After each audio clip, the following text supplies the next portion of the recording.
The secret curse that destroys football legends the second they become managers has finally been exposed. One Champions League winner lost his job after a historic 7-0 humiliation that the fans never forgave. Stick until the end to discover the real reason genius on the pitch turns into total disaster on the sidelines. This will change how you see your heroes forever. Gary Neville's arrival of Valencia in 2015 looked more like a business favor than a footballing appointment. The club had just dismissed Nuno Espirito Santo, sat only 5 points from a Champions League spot, and yet somehow decided to hand the reins to a man with no senior managerial experience and not a single word of Spanish in his arsenal. The explanation lay in the boardroom. The club's owner was Neville's business partner. What followed was a collapse that began with a 2-0 Champions League loss, sending Valencia into Europa League, and spiraled into humiliation on February 3rd, 2016, when Barcelona dismantled them 7-0 in the first leg of a Copa del Rey semi-final. That wasn't an aggregate score. It was one match, a demolition so brutal it left an open wound. Neville's 16-game tenure yielded just 3 wins, not one clean sheet, elimination from Europe, and a plunge from European contention to flirting with relegation. Sacked in disgrace, scarred by the trauma Barcelona inflicted, he vowed never to manage again and instead reinvented himself as a pundit, critiquing others for succeeding in the very craft that had broken him.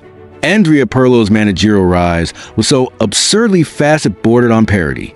Retiring in 2017, he disappeared for 3 years before re-emerging in July 2020 as Juventus under-23 coach.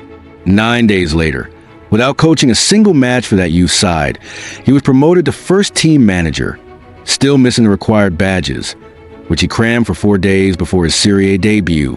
His first game was a 3-0 win over Sampdoria, but that was as smooth as it got. Juventus stumbled out of the Champions League against Porto thanks to the away goals rule, a match where Cristiano Ronaldo seemed the only one fighting to win. Despite winning the Coppa Italia and Supercoppa, Pirlo never commanded the dressing room. More peer than leader, lacking the authority to direct seasoned pros. By season's end, the club barely scraped into the top 4.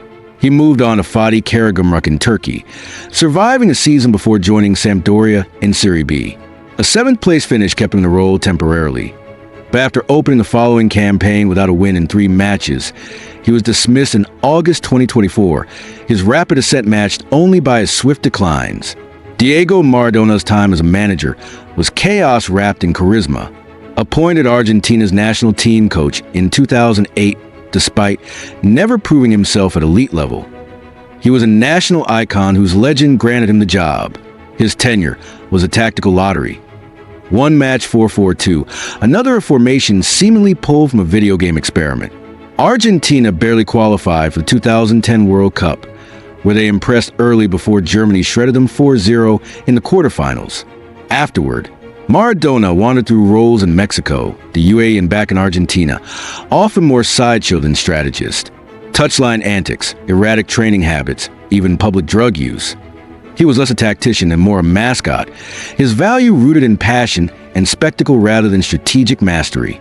Thierry Henry, graceful and lethal on the pitch, learned quickly that management demands more than elegance. In 2018, he took over a struggling Monaco side and somehow worsened their fortunes. Defensively disorganized, tactically inconsistent, and embroiled in clashes with senior players, his tenure yielded 4 wins in 20 games before the club sacked him to avoid relegation. A steadier spell at Montreal and MLS saw him finish 9th, before leaving for family reasons, later leading France's Olympic side to a silver medal. His problem wasn't tactical acumen. He understood the game deeply, but man management. He expected his players to think and perform as he once had, unable to bridge the gulf between his legendary instincts and their limitations. Wayne Rooney's competitive fire as a player didn't translate to the dugout. Starting at Derby County, he avoided relegation in his first season, but was soon engulfed in the club's financial collapse and 21-point deduction, ending in relegation. In MLS with DC United, his ambitious rhetoric couldn't mask middling results, and he departed without progress. Birmingham City gave him a spot, but 2 wins in 15 games left him in a relegation scrap, and he was gone within 3 months. Plymouth followed, and by December 2024, with the team last in the table, he was sacked again. His managerial career has been a string of short, joyless spells, suggesting his legendary player mentality didn't suit the realities of management. Even beyond them, names like Edgar Davids have turned managerial opportunity into farce. Davids once refused to attend away games as player coach while wearing the number 1 shirt in midfield, a symbolic reminder that icons with ball don't always handle a clipboard well. The pattern is unmistakable. Dazzling talent on the pitch is no guarantee of success on the sideline. In fact, for many legends, management becomes a slow unmasking, with a genius that once defined was revealed to be tied to playing, not planning. Which of these legendary players do you think suffered the most dramatic fall when they tried management? Do you believe talent on the pitch makes it harder to lead from the sidelines?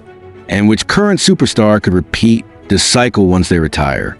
Share your answers in the comments, and remember to subscribe for more stories that football doesn't want you to forget.